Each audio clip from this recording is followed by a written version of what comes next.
This is week 2, video 2, also on kinship, just a little bit of an addition to what I gave you in the last video. So we talked about descent groups, and now I want to talk about a couple of different kinds of descent groups that show the interesting flexibility that some societies seek in their kinship arrangements. So first of all, we have lineages. We'll talk about lineages and clans. And a lineage is characterized by demonstrated descent.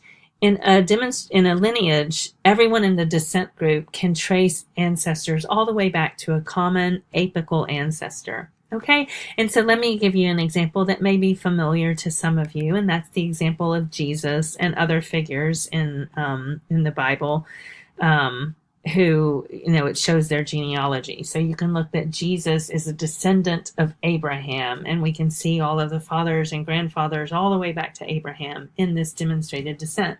And Semitic societies, such as that into which Jesus was born, practice descent, demonstrated descent, patrilineal descent. In the case of Judaism, there is a matrilineal element when it comes to religious identity, but other aspects of identity come through the father. So in a demonstrated descent example such as this one, we really only need to see the names of the fathers because they're the ones who matter in the patriline.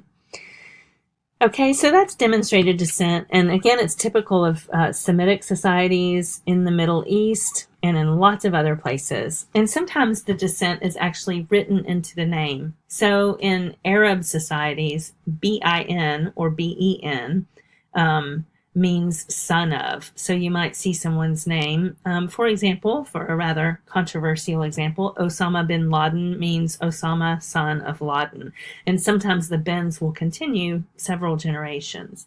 And almost anyone you speak with in the Arab world can tell you their apical ancestor. They can tell you sort of their family name and the main ancestor that is the founder of their descent group. Okay, so the descent groups are important enough that people mark them and can demonstrate them. So that's a lineage. A clan is characterized by stipulated descent. That means that there's a claim, but not a demonstrable trace to a common apical ancestor. Okay, so groups of people will come together and claim that they share an ancestor so that they can enter a kin relationship. That ancestor can even be an animal. So in practices of totemism among some Native American groups, you'll have the eagle clan, the raven clan, the bear clan. And these are all people who have put themselves in relationship to each other, claiming that they have some kind of spiritual and essential descent from an animal. And a clan can comprise multiple lineages. So sometimes a clan is larger than individual lineages. And that's what you see among the Gabusi. So as you think about your reading for this week from the Nauft book, think about the importance of clan and how lineages within a clan and how that is structured can affect such things as sorcery, who gets blamed for sorcery, and other aspects of their spiritual life.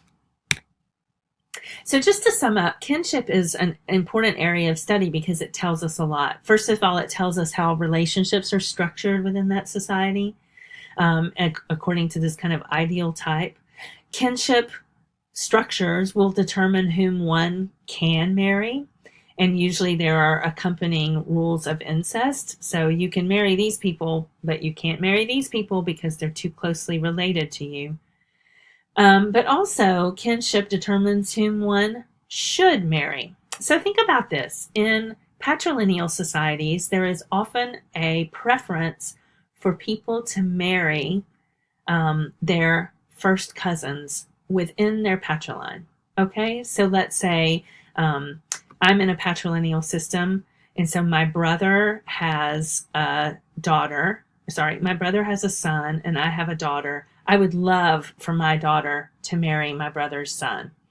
That's a first cousin relationship, which is illegal in the United States. It's legal and, in fact, preferred in many places, such as patrilineal societies, because then that keeps the inheritance and everything else that these two people are going to get within the same patriline.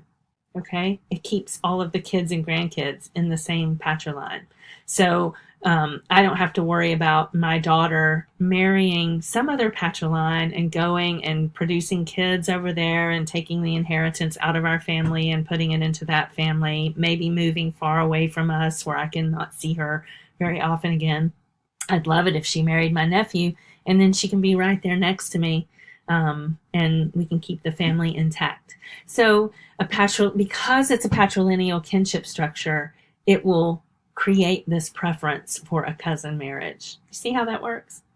Also, kinship structures can determine the resolution of problems. So for those of you who read the Noor reading last week or heard what Connor said about it during our Thursday live discussion, there's this segmentary kinship structure in which the way where you trace your kinship will determine who you fight for when there's a battle.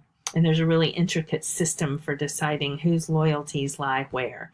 And in that situation, you don't have a choice. You don't say like, oh, maybe I'll fight in defense of my cousin. Maybe I won't. You have to, because that's your kinship segment.